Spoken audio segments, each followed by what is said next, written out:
Welcome to Bootstrap Businessmen, the podcast devoted to the aspiring entrepreneur on a shoestring budget. Here are your hosts, #1 best-selling fitness author Dale L. Roberts and the Midwest's best, Kevin S. Allen.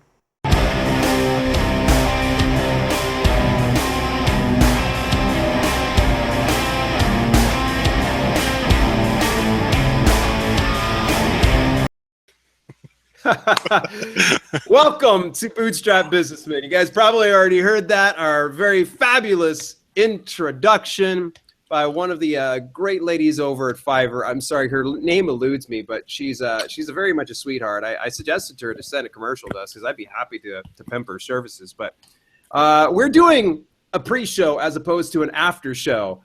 So Kevin, baby, how are you feeling today, dude?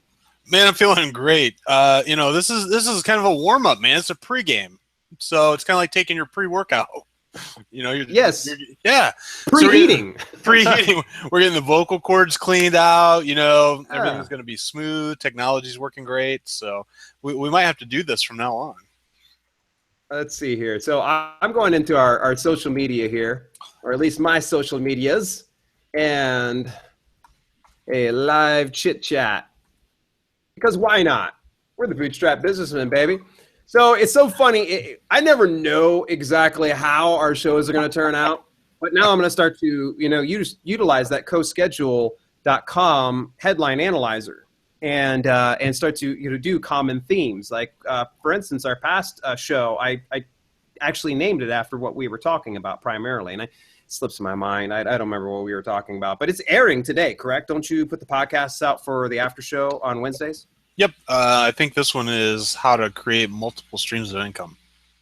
Yeah, that was it. You and I were talking quite a bit about, spreading things out, which it's really cool. I'd hate to just go back and rehash it because unfortunately then we start kicking back into the whole self-publishing. But it's great when you can do work once, but then have it branch off into like 3 different directions, and then you can take that and repurpose it into a different language, and then additional 3 other avenues. So I said we aren't going to talk about self-publishing, but I might as well go ahead and just tell you, so essentially I'm taking the stretch workout plan that's already been released on, which by the way, cheap plug, #1 bestseller right now. And it's actually, I think 10,000 in the total paid store at Amazon, but it's available on Kindle. And it's available on CreateSpace, of course, through paperback, and it's available on audiobook, which it is getting some pretty good downloads right now. I'm pretty happy about that. But now I got somebody translating it, and I'm just going to rinse and repeat. It's going into Spanish right now, and I've actually put out a gig for French next. Oui. Yeah, exactly. I mean, I think there's 8 different languages on BabelCube, so there's so many opportunities. I can just take the same work and just keep putting it out into the different languages. And the nice thing is it's not costing me a dime. So how is the projects working for the Bootstrap Businessmen brand for you and BabelCube? Actually just picked up another title. It's going to be Soul Food. That one's going to be translated. 10 Guiding Principles to the Ethical Entrepreneur that'll be finished up next week, and then Fail to Succeed right behind it, and then Soul Food right behind that. So same person's doing all 3. Oh, tremendous. So you've already had them agree to all 3 projects then. Yes, sir. Yes, sir. That's exciting. So from that point, you're just going to go ahead and, you'll have it on print and ebook, of course. Now, this is something I didn't find out from them. I know they have distribution rights. Are we able to get it over to ACX? That I'm not sure. I mean... That's a good question. That is a good question. Consider. I'll probably have to reach out to them because, I mean, if they consider doing the distribution, the real issue, I guess the hairy issue we're going to run into is if we do put it on ACX, I assumed, but then again, I thought, okay, they handle all of the distribution when it comes to the translated thing. So I don't need to worry about it, which is nice. I mean, that's really cool. I'll probably still promote the stuff as best as I can since it's in a foreign language. Hey, at least I got a tenuous grasp on Spanish. That much going for me. So I was able to read the translation for Stretch Workout Plan and go, oh, okay, a couple words. I was like, what does that mean? Like, oh, okay. Yeah. Looks good to me. Right. I'm like, show my Blamos poblano pepper. Yeah, that's what it says. What's a Dagato? What? Yeah, exactly. The translation for the stretch workout plan is tremendous. I mean, it is like this long of a title. I can't even imagine. Yeah, the translator suggested that we stick with just the English version, and then just kind of have it as a subtitle in Spanish, so that way people can kind of understand it. So. Oh, okay. Well, that makes sense. No, man. Let's back it up here. You said #1 bestseller, but you didn't say in how many categories. 3. Hat trick, baby. Hat trick. Actually, and the funny thing is, I actually have it listed in other categories. So it might be possible. I could probably be in 4. I would actually have to take a little time and go into here. But go ahead. You're getting ready to say something, because that'll buy me some time, and maybe I can look this up. Well, yeah, because you had 3 categories where it was #1. Mm-hmm. And then one of the categories dipped to #2, and then you switched and added a different category, and then that one went to #1. Right, yeah. I put it into yoga. For the longest time, I was avoiding yoga, even though a lot of the flexibility training that's in it. I mean, I got the pigeon pose in it. That's one of them, and that's a yoga pose. It's something I had learned as a personal trainer, and actually was a certification that I had for a while and utilized. But in any event, I just held off because the people in the yoga categories were dominating it. And see, stretch workout plan, even though it made #1 bestseller in some categories, it really had only peaked out about like in a 20,000 rank. So that's why I kind of held off. I was like, no sense me putting it in here. Well, then I look over in yoga when I was up to like a 3,000 in the paid store, and that made a huge difference. Unfortunately, I'm not finding it in the other categories, and I hate to be distracted during our show. Ladies and gentlemen, if Dale doesn't respond to anything, he's focused on something. Checked out. My boy Kevin S knows if I'm fooling around with something, I only can just focus on one thing at a time. Multitasking is not my strong suit anymore. And well, you know what? What I'll do is, if this ever happens, I've got a whole list of karaoke songs up here.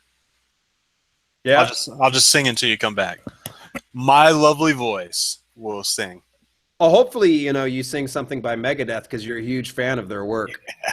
Dude, I could never get into them. I just couldn't. And after you said something about the vocals, I was like, maybe that's what it is. I never could, man. Look at us getting distracted as per usual. Slayer, Metallica, Pantera, you know what I mean? Those boys and stuff back then, but I could just never get into Megadeth. I would rather listen to Quiet Riot than Megadeth.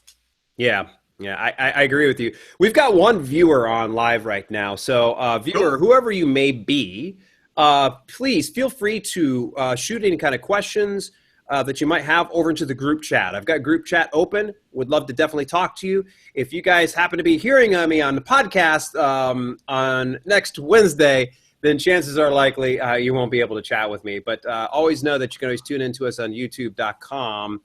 You can go to youtube.bootstrapbusinessmen.com, and that'll actually go to the page. You subscribe, turn on the notifications, and you'll be able to know exactly when we go live.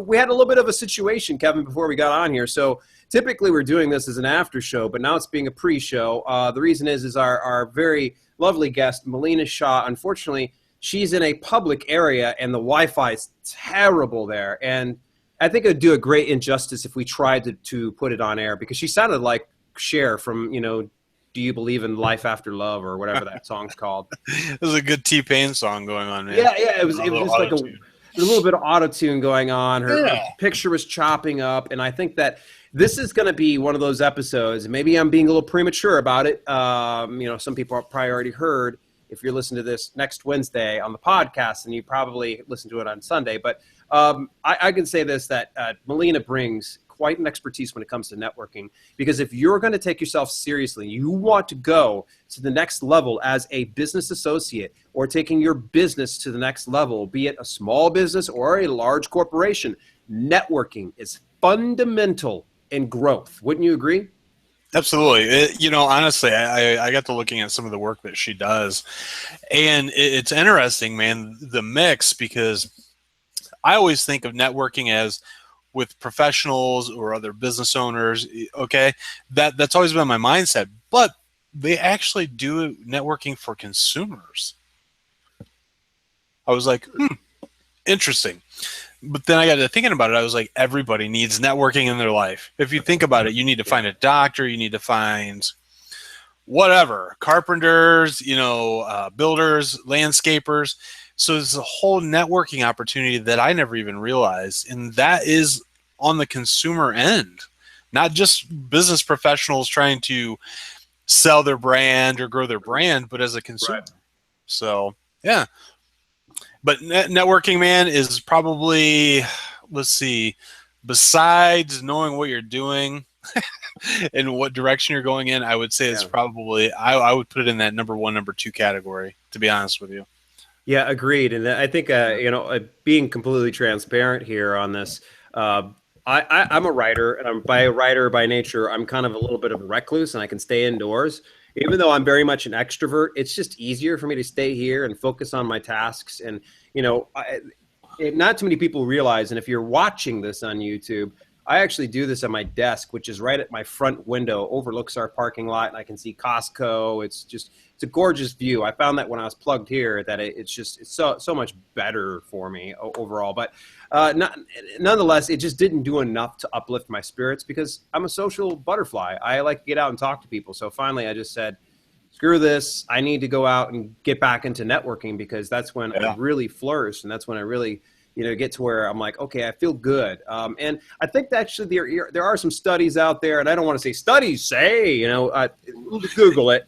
But they say that, there's something to be said about a person's psychosocial well-being and interacting with other people. Even if you are an introvert or an extrovert, it actually helps to balance a sense of well-being for a person. So, sure, human contact.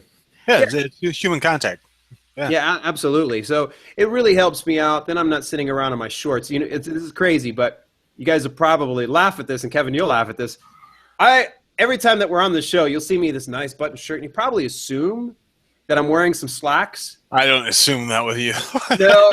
But here, I can stand up and I can share a little bit of this here. So I'm actually just wearing shorts. So it's warm in our house. Unfortunately, we have terrible insulation here, so I've got to sit here comfortably.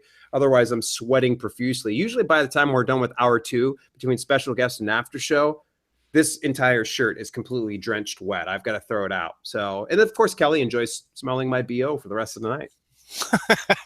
It's the gift that keeps on giving. What are you talking about? Yeah, dude, how warm is it there right now in Arizona? It is right now a whopping 88 degrees outside, and 70. That's cool here. That's cool for us. I mean, it's still really nice. I wouldn't be tempted to dip into the pool. I see people swimming, and I'm kind of like, are you from the Midwest? What is wrong with you? Right. Native Arizonans or anybody who's been here a few years, you don't start touching that pool till like late June, early July, when it starts to get really warm and it feels so nice. We got hot tubs out here too as well, and I haven't touched one of those in a while. But at any rate, man, I'm starting to rabbit trail. I want to come back around, man, because you brought up something earlier, and I think it just bears worth repeating. I need to kind of hear a little bit of the experience. Obviously, you don't need to name names per se, but I would like to know some of the frustrations that you were dealing with today, and hopefully we can kind of share a little bit of a lesson for some of the people that are plugging in. Sure. In my travels throughout the day, I mean, I come in contact with, Dale, I'm not even joking, at a minimum 15, 20 people a day. Okay. Okay. Not saying that that's a lot, but I mean literal conversations with people, 15 to 20 different conversations. So I learn about anything from knitting to making pizzas to shoveling cow shit. I mean, whatever the case is, whatever the business is, right? And it's just so funny because I love learning about that. So today, one of my last stops, I was actually Little craft store, dude, the cutest lady owned this place, right? I don't even think she could have been 5 foot tall. Just adorable. Mid 60s, had it for 31 years. 31 years. Wow, that's impressive. That to have a business that long. Yeah, no, and what a master. I mean, she most of the crafts in her store she does herself, and just beautiful work. So we sat down and we got to talking about her business and looking at the payment side of it, which is what I handle. As far as taking credit cards, checks, gift cards. So then we came across her paperwork. It looked like I was going to be able to save her a bunch of money, and she was so happy that she said maybe I could bring in maybe a part-time person once or twice a month. Oh, nice. So you save her enough money that she's able to really take a break, business up. That's good. Yeah. So we got to looking. I said, well, let's look over your contract or your paperwork that you have with your previous processing company and stuff, or your previous client or agent. And we got to going through there. She's locked in for a 60-month lease on an outdated piece of equipment. Okay, that she's still got three years to go. Yeah, and she thought that her processing rates were high, is why she was paying so much. She was actually paying $249 a month for this piece of equipment. Again, for the term of 6 years. It's non-refundable, non-cancelable. If you do go to cancel it, they will come after the full amount, the remaining balance of that lease. Oh my gosh! So she's stuck, lock, stock, and barrel at this point. She's stuck. The amount of money that I could save her per month wouldn't even chew away at what the remaining balance is. So we sat there and we looked through the paperwork. I'm like, did you read this? She's like, not really. She's like, the guy that was here, he was just talking really fast. It seemed like a really nice gentleman, yada, yada, yada. We needed it. So she just signed. Okay. Well, breaking it down for her and just kind of, and I hate doing this, but I'm always honest with my business owners. And you have to be. And she started to cry a little bit, dude. And that bothered me. More than just at a professional level, that bothered me on a personal level, because somebody took advantage of somebody that doesn't know about this business, right? Yeah. So their knowledge level is low. They didn't educate them. First and foremost is their biggest mistake. Yeah. And then they took advantage of her, had her sign a piece of paper telling her that, promising her the world, all this. She never saw the guy, or actually never even really heard from the company after the day he was there. So this was almost 3 years ago. That's terrible. And I know you're kind of different, where you when you set up deal, it's not like, see you, I've got your money in your business. You're typically popping into those businesses and visiting, correct? Absolutely. And the majority of them, depending on what it is, as far as waxing and stuff like that, mani-pedis, not my gig. Okay. But I mean, auto mechanics, some, mom and pop convenience stores, gas stations, dude, you name it, pizza shops, hometown restaurants, everywhere I go, these places are there. So if I'm there, I'll stop in, I'll have lunch. Sometimes I have to pay, sometimes it's on the house, it just depends. But I'll stop, have lunch. Yeah. Stop and have lunch with them. Just chit chat. How's everything going? Oh, you got a new employee. Well, here, let me show them how to do everything. And I take over that end of it. And oh, nice. I have a spreadsheet. Every time I get a new client, they get added to my spreadsheet. Yeah. Once a month, depending on where I'm at, I print out that section and I check off who did I talk to, what time did I stop by, any issues, and then that data comes back and gets input into their records. So then I know the next time that I go, look for this, or congratulate on the new baby, whatever the case is. So that's great. You really develop a more personal relationship, and not just then that's awesome. And I mean, so this guy goes and ropes this poor lady who's been in business for over 30 years to a freaking long ass contract that it's rock solid legal. did he just get her just to sign on the line? It was like, hey, sign this. You're going to get a great service. Peace out. Yeah, pretty much. That's exactly what happened. And more often than not, I run into that. Sometimes I can rectify the situation. This one, I just couldn't. I even told her, she's like, well, I want to go with, I want you to take over my business. And I said, honestly, I can't. I couldn't do that knowing that a creditor is going to come after you for $6,000. You know what I mean? I can't do it. So, and here's what happened, Dale. Okay, so he stole her time, he stole her trust, and he stole her fucking money, right? Disgusting, as it really is. Well, and here's the thing, dude. If you go through a lot of these lease agreements, if you look at it, and I know how they work on the backside, I've never ever wrote one. But on the back side of it, and the companies that I represent, market for, they want me to, and I refuse. I think a business should have flexibility, right? The agent, or it might see here. Let's break this. Let's take this a little full circle. There's agents, then there's me. Okay. I'm an independent marketing organization. I'm not an agent for them, so I make my own rules, if you will, right? So I don't have to follow their guidelines. But if I was an agent and I signed that lease agreement with that little old lady, I probably would have got about a $4,000 commission check. Is it worth it? I mean, no. Well, I don't know. Unless, of course, that was something, let's, do a what if scenario. If he fully disclosed it, said to her, look, before you sign this, I need you to know that there's no backing out of this contract. If you do, you're going to have to pay for the entire thing. We will come after you legally. I just want to tell you ahead of time. And if she agreed to that at that point, and repeated it back, because here's the issue is I think we're in the day and age now that we're still trusting when we sign off on things. I mean, think electronically speaking, how many times have you checked off, agreed to terms of services and not even read it?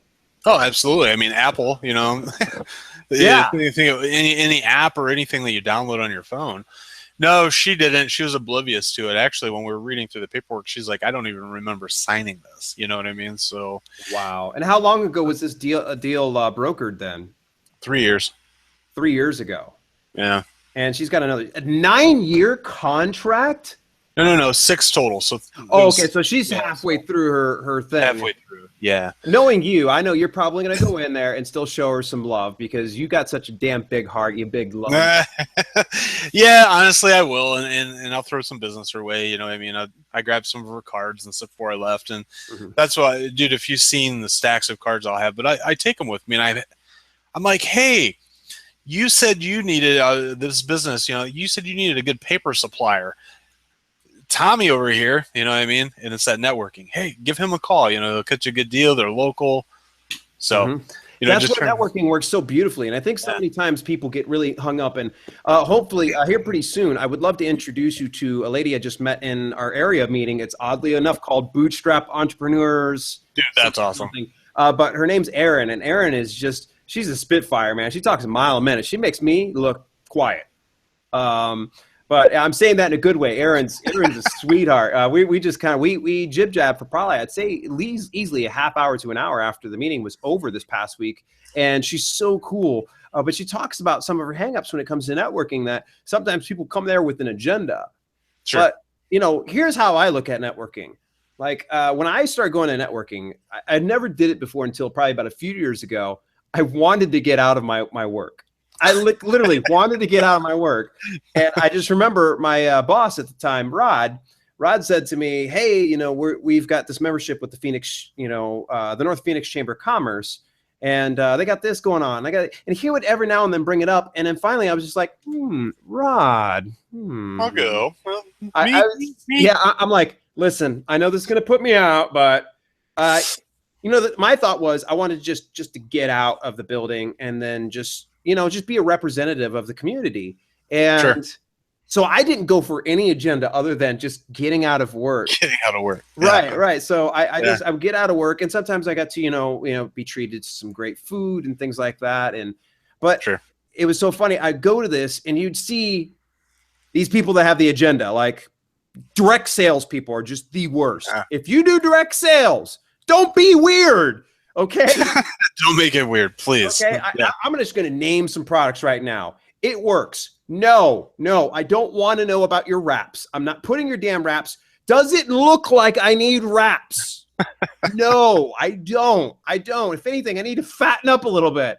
So in any event, you get those ones. And then like I had this guy coming over. He's just like, literally I didn't even get to know his name. And he's already selling me his water filtration supply thing. He's like, "Hi there, I'm blah, blah, blah. I've got a water supply thing. It's going to change your life." And he's being weird. I'm like, all I want to know is your name, dude. It's all scripted. Yeah, I just want to know your name. Where do you live in the valley? How long you been here? So yeah, that's one of the key things about networking is build relationships, and it's not about stop thinking about me. I got to be me. Right. Here's the challenge with networking. Hopefully, Melina will cover this a little bit later.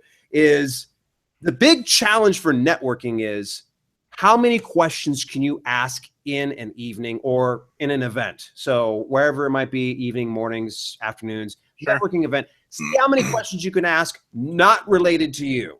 Not related to you. Not like, "Hey, have you ever heard of It Works?" No. Just, say just, "Hey, where do you live? How long you been in the valley? Really? Do you have any kids? Oh, what are your kids into?" Ask as many questions as possible. That's my challenge to anybody that's going out and networking. Sure. And I think that's something that you've gotten down to a science, because it seems to me that this elderly woman, was she elderly? I'm sorry. Mid-60s. Oh, okay. So she's not elderly by any stretch. No. Oh no, dude. She's barely a senior then. Yeah. So barely a senior. So, but anyway, it seems like you developed a good connection because she felt comfortable enough to, first of all, weep in front of you. Sure. And if somebody did that, I'm sorry, I probably would start crying. I'm so freaking empathic when it comes to that. Someone starts crying, I'm like, "Stop it." No, that's where the alligator skin comes in, in those moments. Tough exterior, but the inside's soft as hell. You know what I mean? So the truth is, you go home and beat your dog and cry yourself to sleep, isn't it? Yeah. At least the latter part. Yeah, the first part, he doesn't beat dogs. Well, you saw that little guy. You couldn't do anything to him. He's too cute. Yeah, too damn adorable. Beating animals, though, that's bad. It's bad for me to make the joke, anyways. But yeah, man. I mean, this clown goes and signs her up to a 6-year contract. She doesn't know it. It's ironclad. She's stuck with it. So if you were to it's great because you actually have a book, the 10 ethical, the 10 guiding principles for the ethical entrepreneur, which is just a great read. It's super short, but it's effective though, and it's really good, no nonsense advice. And I think that this probably goes into one of those principles. If you can highlight that a little bit and pretend like you're talking to me as a new business person, somebody who's getting into business, and how I should conduct myself.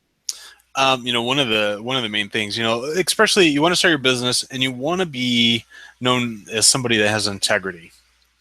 Okay. So the first principle, and where this guy kind of fell into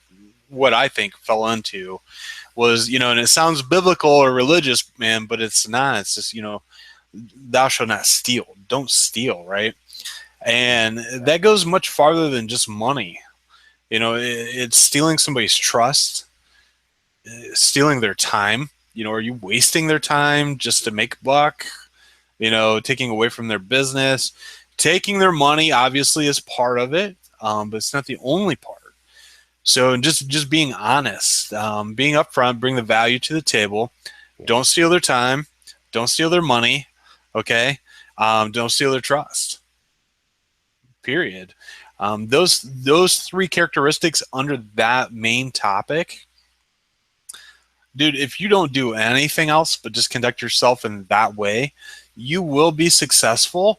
You're not going to be as quickly monetarily rewarded as a guy that goes in and takes advantage of somebody, but give it enough time so the word of mouth starts to spread around to what kind of person you are. Mm-hmm. That's when your referrals start coming in. And not only are you going to be rewarded more than the gentleman is that took advantage of that lady, it's going to last the test of time. Okay. Yeah. So yeah, the main thing for anybody that's an entrepreneur wanting to work from home is creating a passive or residual income. Okay. You can't create a passive or residual income if you're hitting everybody and taking a basically just a big chunk up front and then being deceitful and lying. That word will spread. You're not going to be able to grow out. You're not going to be able to expand your wings, okay? Because sooner or later, my friends, you're going to get called out on that, right? Mm-hmm. So do it ethically. Don't steal from them. Be honest, have the integrity, and your business will grow, and it'll grow with strength. Right? Mm-hmm. It'll grow with depth because your character will grow with that. Okay, the longer you stick with this, your character. You okay, my friend? No, I hear some music. It was weird. I did. I swear. It's an Ohio thing, I guess. I don't hear nothing. Yeah, I guess so. But no. I mean, that's the thing, man. That's the whole basis of it. I started small. I'm growing to the point now, and you and I had talked about this, where I'm starting to bring on people in different areas. That's good. Trust me, it takes me a while to go through people because I test them to see how they do. And, it takes, there's a lot of great people out there, but there's also some shady ones. Yeah, it's your reputation online, especially if they're going out and representing your business in some capacity, or even a Absolutely. relation. Kevin S. Allen is somebody I work with, and by the way, can you sign this 6-month contract? It's ironclad, and we're going to screw you. All right. Yeah. And seeing even the companies, that approach me and they're like, hey, we want you to do the same thing that you're doing for these guys, for us. I'm like, all right, I'll take a look at everything. And I'll go through all the paperwork and the agreements, and I'll highlight notes, and so I'll contact them back. I'm like, I have a question about this, this, and this. They're like, oh yeah, that's standard, standard protocol. I'm like, that's not standard for me. And here's the thing: if you want me to do anything for you, you're gonna have to play on my level. It's a good call. And they're like, do you understand that we have 300,000 blah blah? I'm like, dude, I don't care if you have 5 million and the number one in the world. If you're not playing on my level and you're deceitful, dude, I honestly don't want anything to do with you. So the 5 that I have, actually number 6 coming on, we're finalizing that now, is going to be able to take things worldwide for me, which I'm really excited about. But it takes a while, man, because again, you don't, just like Amazon, right? Yeah. Think about it, you're self-publishing. If they started cutting your commission or cutting your sales, or saying, hey Dale, you only got 10 sales, but you were like walking around the mall and everybody in the mall had your book, you're like, wait a minute, what do you mean I only had 10 sales? I see 100 books right here. Yeah. Right? Yeah. So you're going to feel cheated. So integrity, honesty, don't steal, do not steal from people. Trust it's not me. just monetary, sometimes people Time time is the worst trust that you can do. Yeah, trust, I'd say, just goes right there along with it. I mean, as soon as you steal my trust, man, it's really hard to get it back. I'll forgive a person typically once, but if you burn me a second time, I'm going to have to say this. You're typically dead to me. I just honestly don't want to deal with anybody that has violated my trust twice. Once, hey, fool me once, shame on you. Fool me twice, shame on me. And, you get me on a second time, I'm like, you're out of here. There was, for instance, just to be transparent with you, and I had actually had somebody who worked under me at one point or another. And, she had a big life change, and she was able to become a stay-at-home mom. And I was personally invested in that relationship because she was such a sweetheart. She was such a good worker, such a goofball. And she even connected with, my wife and I a couple times outside of the actual work environment. So I thought of her more than an employee. I thought of her as a friend. And Sure. I'd reached out to her, and I'd reached out to her, and I'd reached out to her. And then, like, on the third attempt to send an email, I was like, hey, look, if I did something wrong, please let me know. And she pretty much just said to me, I don't know why you're getting a hold of me. You were my boss. It was it. That was that. Freaking crushed me, man. Wow. And that right there, it really violated my trust. Sure. But the thing is I'm a forgiving person, and I was able to turn the other cheek. She came back to me, you know, talking to me, I'd say over the last half year or so, probably around the same time that you and I were talking to each other.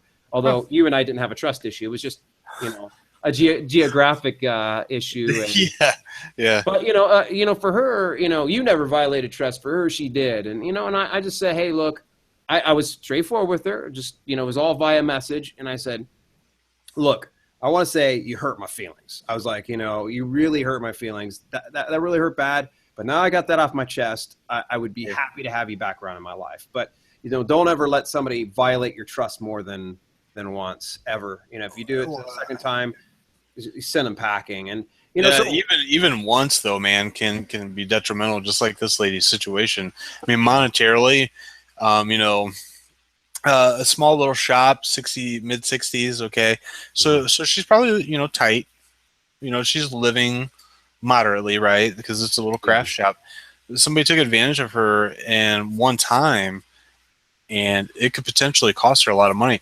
What if she wants to retire tomorrow, or she gets sick and she's forced to retire? She's still liable. She is still liable for that. and it's not like she's going to be able to bring in an employee to fill in her position and still, you know, be able to make profit. You can't run a business, you know, collecting like, you know, cents on the dollar.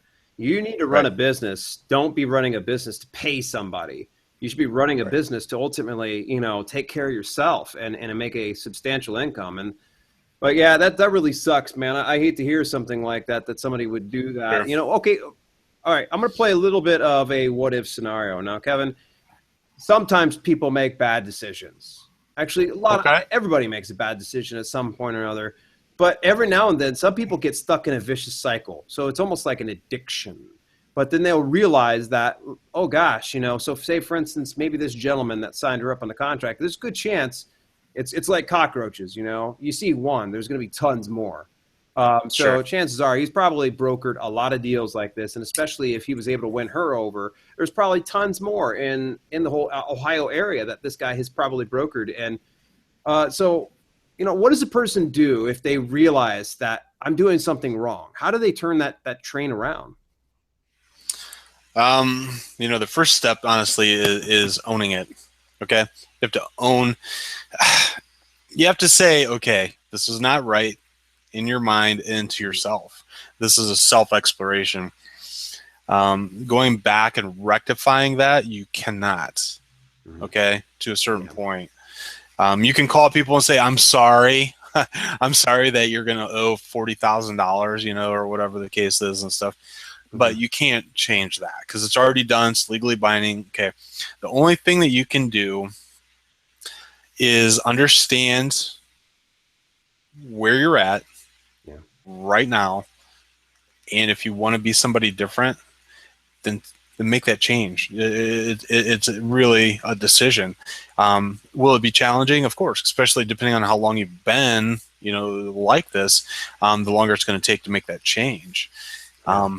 You know, some of the things, start writing things down, reading, listening to audiobooks, whatever the case is. And I'm not trying to plug anything. I'm just being honest. You know, these are, you have to feed your internal, your mind and everything, a different story in order for things to change.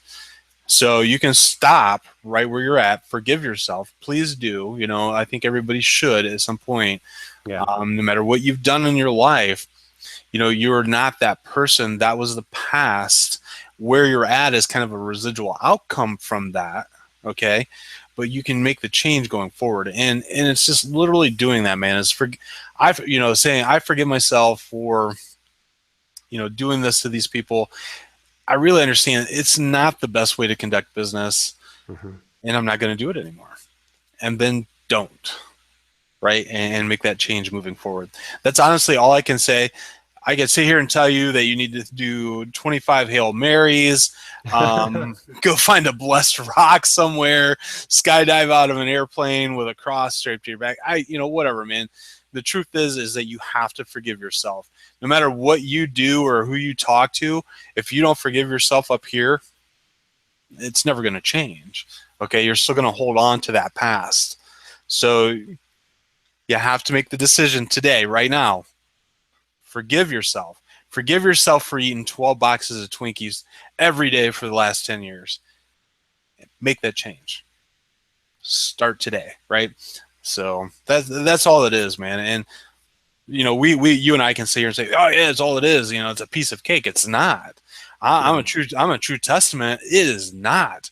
I was a certain way for a long time in my life, and it took a while. It took a lot of work, man, to change that, to change who I am. And I'm glad I did.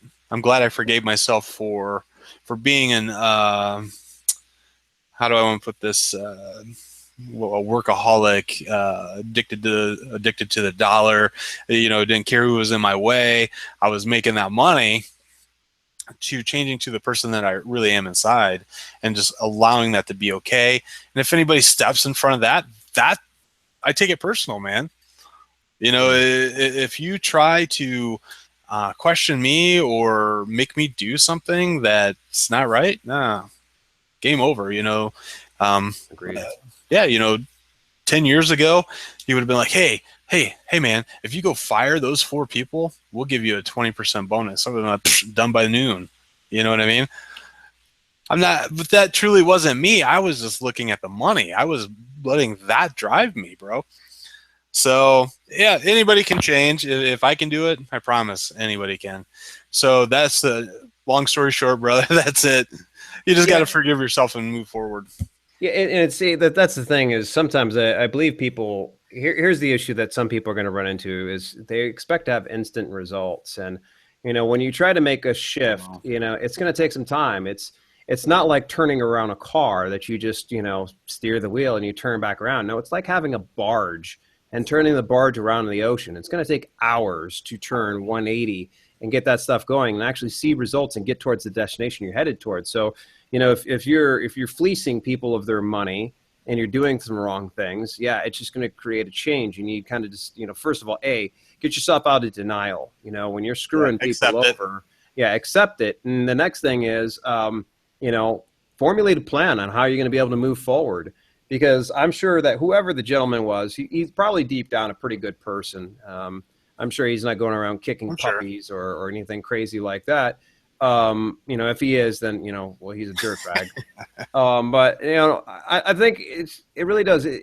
It's so funny how the mind works because, it's some people ask me how I eat so healthy. And don't get me wrong, man, I can, eat like the best of them here, but things like when I became a vegetarian and vegan, this is all I did. I just said, I don't eat that anymore. It was just that simple. I literally look at a pizza and I go, don't eat that anymore. It's just a matter of fact. That's all I think. So maybe, my specific way of changing is fairly easy. But, there are other, habits that are just so ingrained. It's going to take some time and don't expect results to happen immediately. Oh, no. Yeah, I think I'm very fortunate. I think I'm so disciplined. I think it was my upbringing probably to where it was just like, I was told, don't do that or, or else. I can't remember what, my mom would say, but she definitely, would bring the hammer down. And that it was like, done, I'm finished, I'm out. Okay, okie dokie. Actually, ladies and gentlemen, anybody's listening, Dale's mom, she was not like that. She's a big sweetheart and stuff, so... Yeah. She had you fooled. Yes, my mom's wonderful. Growing up though, she definitely was the disciplinarian. So she usually came over. We had no reason to have any kind of shenanigans. Now you fast forward some years later though, forget it. My buddy Harold and I, we were full on shenanigans, but she was already out and living in Willard, and pretty much my dad was a single dad taking care of me and my little sister. So. I remember a few times I got him mad. Oh man, you remember that barn behind our house? You got your dad mad? Oh yeah, we went to like the barn that was behind the Roberts' house out in Caroline. We'd go over and we'd start scraping things off of the barn, like the paint, and we just started just scraping it off. We're like, hey, we're just bored, just doing things. And then my dad comes out, I was like, hey guys, what are you doing? Mike Roberts lost his friggin' mind, man. I mean, if he could have whooped us, he would have. But he was such a gentle guy. Oh, yeah. Within a day, he I think he was okay with me. But I remember it was like, Harold is going home now. Man, wow. Yeah, this show is taking a turn for the worse, man. We're starting to talk about we're gonna have like a group cry now after I'm done sharing some of my stuff. But that's really cool. I wanted to get you to get that off your chest because it's always funny. That's why I wanted to do this show. Is sometimes you and I have these great exchanges, and not many people will sit there and think about it. And there's probably some people that might tune in and go, "Oh, well, of course." It doesn't hurt to hear it. Okay, we're not going to sit here and be some self-help. Some self-helpy rah-rah speech to tell you don't do unethical things. Well, of course you shouldn't do unethical things. If you got questions on if it's ethical or not, go ahead and drop us an email at bootstrapbusinessmen@gmail.com, and we'll help you kind of sort that out. Yeah, well, here's the first thing. If you're questioning if it's ethical or not, it might not be ethical. Yeah, it may not be ethical. Weird feeling there. You might want to, kind of walk away from the situation. But yeah, no, dude, no. Well, it's really tough sometimes because there are certainly shades of gray, and if you're not used to a particular business, so let's just pretend. Let's pretend Duke goes and visits the lady a few years ago. Let's just say that maybe. Just maybe, let me be the devil's advocate on this one here, Kevin. Maybe all he knows is he provides a service. He has her sign up. Maybe he was new on the job, and he probably just sign on this dotted line. And she probably was like, oh, is this contract binding? And he was probably like, I'm not sure. I'll get back to you. Something that was, he probably meant well, that he was going to get back to her and never got back to her. I don't know. I'm just going to be the devil's advocate on this one. So sometimes the business that you get involved in, before you start having people invest their time, their money, their energy into your business, you need to know it just a little bit better. That's why I want like a mentor in your particular line of work. Jason Brock has been wonderful for being a mentor to me, and it's something I like to pass on to my coaching students, where I tell them exactly what I've learned. Where he just tells me, he's like, bro, none of that black hat stuff, and it's funny. I'll contact him, I'll ask him, like, there was like this whole trend where you could publish a book on Amazon, and the first 30 days, you get Amazon's algorithm working in your favor to where they'll push your book for the first 30 days as a hot new release if it gets a certain amount of things, and it'll push it up to the top. They'll advertise it, things like that. But after 30 days, if you're not performing, Amazon gets rid of you. So what happens is there's a process there. You can unpublish a book, okay? Then you take that book and you republish it underneath a different ASIN altogether. It's the same book, but it was getting republished. And it was one of those ones where, Kevin, this is where I just want to share with you, it's common sense isn't always common practice. And sometimes it's just knowing and asking somebody that has been experienced and that, you can really look up to and really, has amazing guiding principles. And I think Jason was one of those people and I brought that up, and he's just like, no, don't do that. He's like, because you're going to have readers that are going to be so confused because you're going to keep on releasing these books over and over with your name on it, and they're going to buy it, and they go, I have already read this book. I already got it. Right, yeah. So that was one of those cases where sometimes people don't know what they don't know.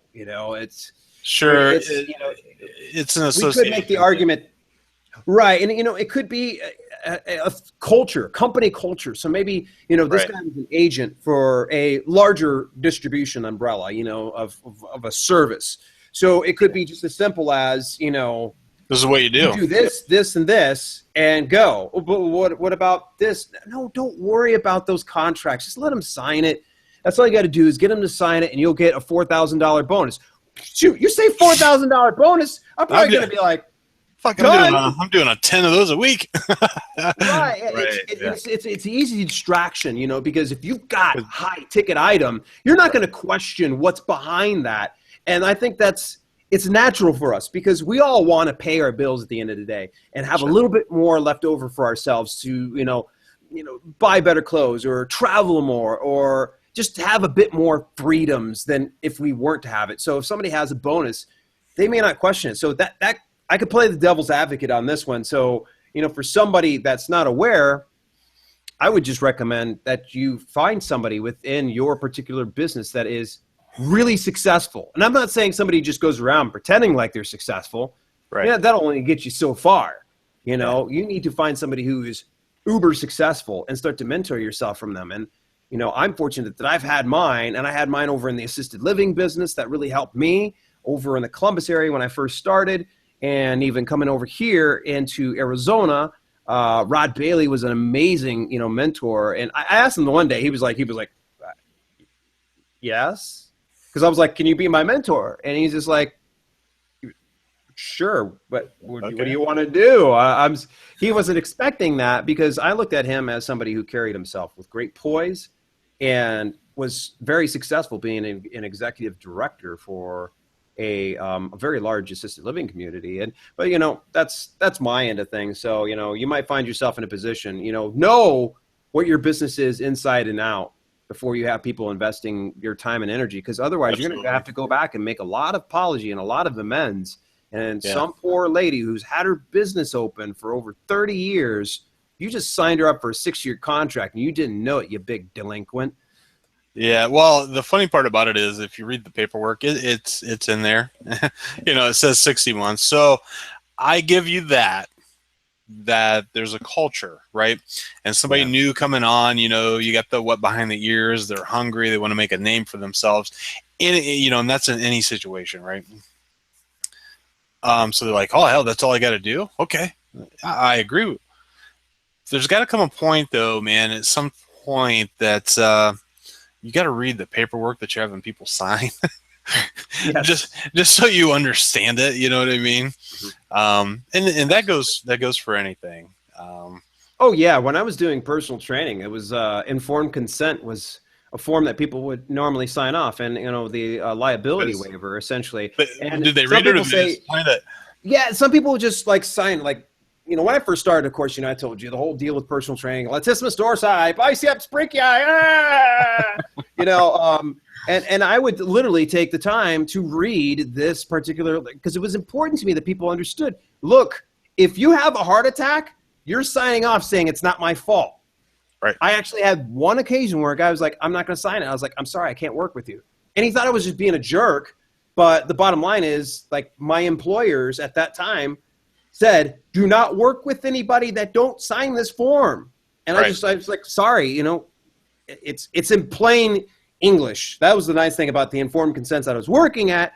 It's very simple. It's like, due to heart attack, dizziness, lightheadedness, fainting, you don't hold the person at fault, you know. So essentially just absolving me of any kind of issues. Now, it's not to say that I went over trying to kill some people. I made a few people lightheaded. I made a few people vomit.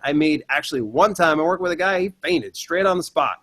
Scared the absolute crap out of me. You better believe I was like blowing that dude's phone up over the next few days, making sure he was okay. He was like, look, I swear I am fine. He just unfortunately hadn't ate all day. But nonetheless, he signed the form, and I knew that form top to bottom, inside and out. And I was able to, you know, like I said, I read it point per point. Eventually got to the point where I just said, hey, look, this is a liability waiver. It says in the case of injury or, you know, any kind of condition happening, you're pretty much absolving me of all issues. So, you know, are those ironclad? I don't know. I'm not a lawyer, you know. Right. I make a good bird lawyer, though. No, man. No, you know, and seeing a situation like that, you still disclose the information. You just didn't go through, you know, the long form. Where, you know, to be honest with you, it depends on who I'm talking to.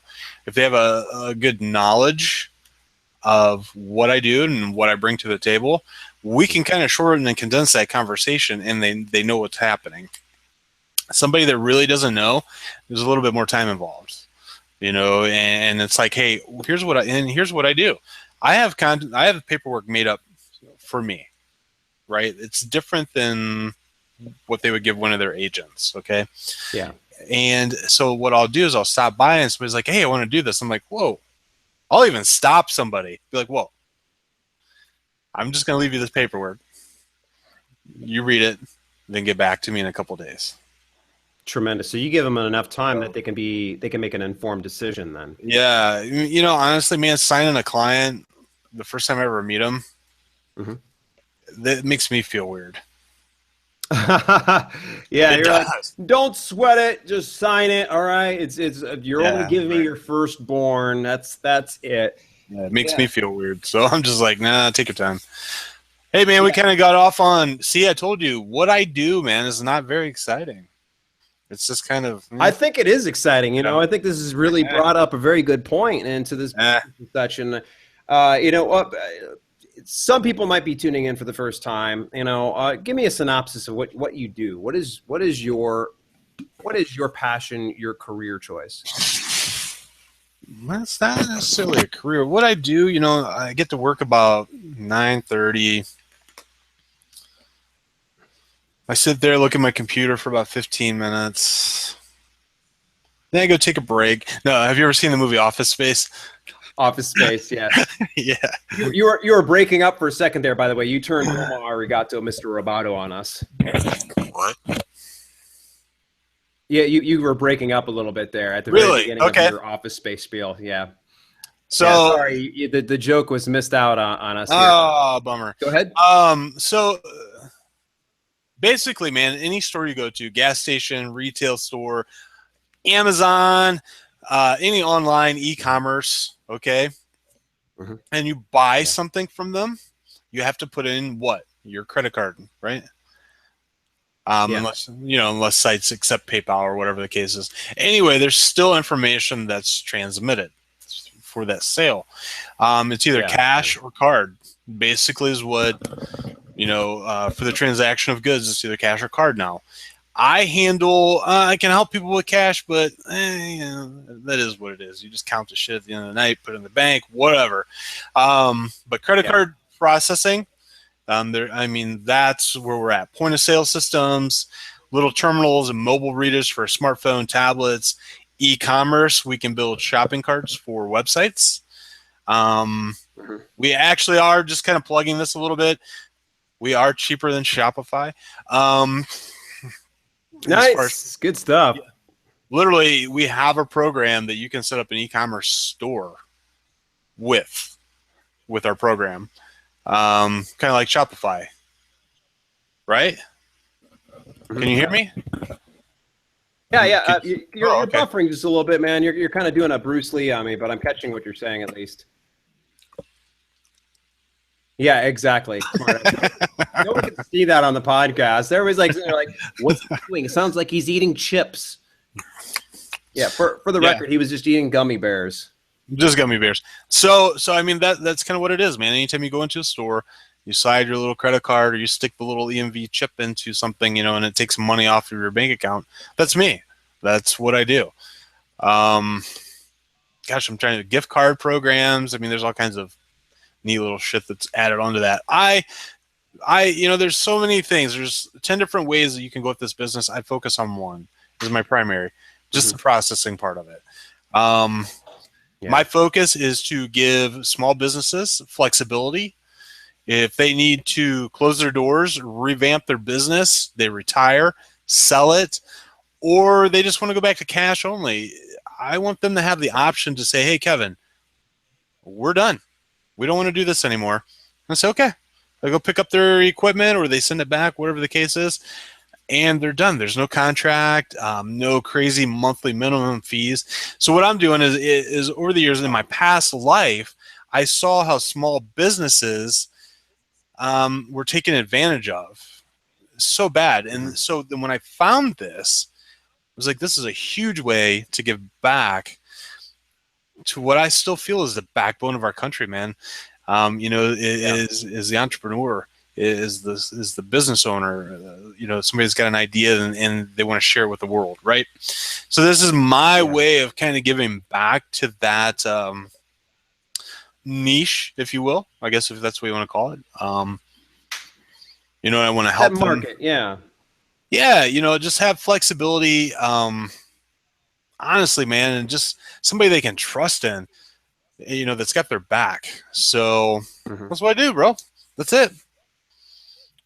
Well, good stuff, man. Well, hey, you're really breaking up right now. It's actually really, really good. What I would like to do is definitely on our very future ones, I'd like to just sit down and just kind of talk and break it apart, the business. Am I breaking up? And you're not breaking up now. If nobody's watching this, they're gonna be, what the hell is that doing? How am I breaking up?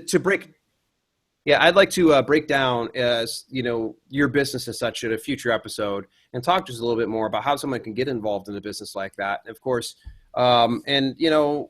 talking about exactly going out there and networking, how they can present themselves, not be weird or sign people to ridiculous long-term contracts and such. But I believe we hit the hour mark because we started, I believe, at 5:38. I should be hearing back from Melina Shaw here pretty soon. She was supposed to be leaving a networking meeting here in town. So we'll go ahead and we'll disconnect here in this episode. So let me ask you. Go ahead. Yes, sir. Am I literally buffering, or does it just sound like my voice drops out? Like, can you? Yeah, it keeps dropping. Like there's like a buffering type sound, and you're full on Bruce Lee right now. Really? Because I've got 60 meg download. Really? Yeah, 60 meg download and close to 10 meg upload speeds. Huh. Could be Google. All right. Hey, well, instead of us jib-jabbing, we can always just stop broadcast. So in the meantime, folks, thank you very much for tuning in. This was a little bit of an off-the-cuff pre-show. If you are listening to us right now, you may want to tune in about another, half hour to 1 hour. Melina Shaw will be connecting with us. I'm going to tell you, you're going to get under the learning tree on this one. She is a pro at networking, and she gives so much back to her community. I think that she'll speak to your values as well, Kevin. Yes, put it on your eye. Then you can hear it better. Hey, don't forget, folks, it's going to be said inside our commercials in the Spun show here for next week. But it would do us a huge favor if you were to click on the link to any of our show descriptions, to go to Amazon, do all your shopping there. And every little bit counts. Even if you order a thing of paper towels, toilet paper, or even if you order, some kind of like smutty romance books. Hey, look, we don't know who buys what. All we know is that when people buy it, we see it, and we see a small percentage kick back into the show. And this is going to help us really upgrade this show and bring even better quality guests. And man, we are only a few weeks away from Christmas Abbott. Who? Yeah, right. I no longer have a partner now. To run this show by myself. I'm a superstar, #1 best-selling. Hey, Kevin, close us out, baby. All right, guys. Hey, thanks for tuning in. Dale. Forgot what I was going to ask you. But anyway, man, have a great night. I'm going to grab a cookie. Take care, folks. Grab a cookie? Gonna go grab a cookie. Yes, Lenny and Larry's, baby. All right. Have a good night, folks. Please support the show by simply shopping at Amazon through the link in the show description. Every time you make a purchase through the provided link, a small percentage of sales goes back to support the show. There's no additional cost to you, and it greatly helps us out.